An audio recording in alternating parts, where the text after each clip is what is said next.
Welcome to today's recipe for tofu miso soup. This comforting Japanese classic combines the umami richness of miso with the silky texture of tofu and flavorful vegetables.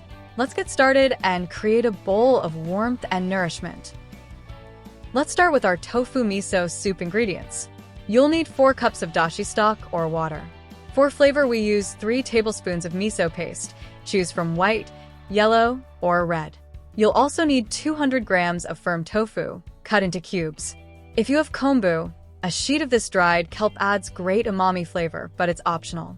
For the seaweed, get half a cup of dried wakame, which you'll rehydrate. We'll also use 2 green onions, sliced, and half a cup of mushrooms, either shiitake or enoki sliced thin.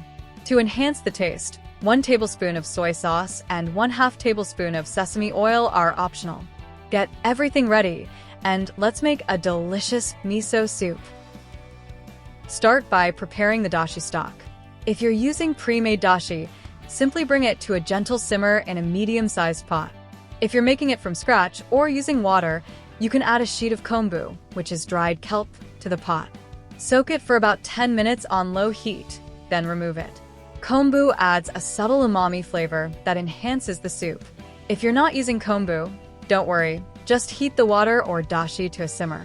The key here is to get the base of your soup hot but not boiling, as boiling can affect the delicate flavors. Now that your stock is simmering, it's time to add the vegetables. Slice your mushrooms, shiitake or enoki work great here, and add them to the pot. Let them cook for about 3 to 4 minutes, or until they become tender. While the mushrooms are cooking, take your dried wakame seaweed and soak it in a separate bowl of water for about 5 minutes. Once rehydrated, squeeze out excess water and add it to the soup. This step will infuse the soup with additional flavor and texture. Keep the soup at a gentle simmer during this time. Next, we'll dissolve the miso paste. Take a small bowl and ladle out a bit of the hot dashi broth from your pot into it. Add 3 tablespoons of miso paste to this bowl.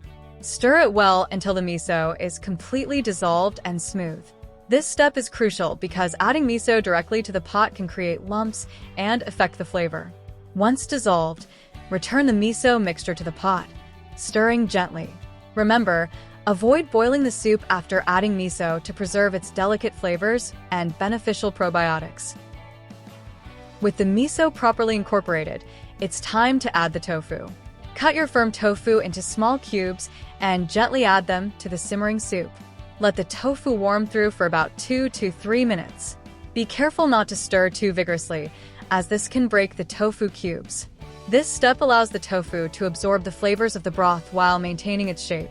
Keep the soup at a gentle simmer during this time, as high heat can make the tofu break apart. Finally, taste your soup and adjust the seasoning.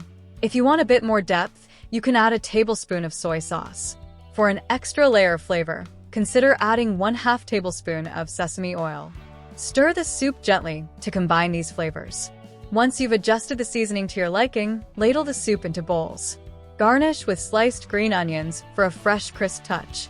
And there you have it, a warm, comforting bowl of tofu miso soup, ready to enjoy.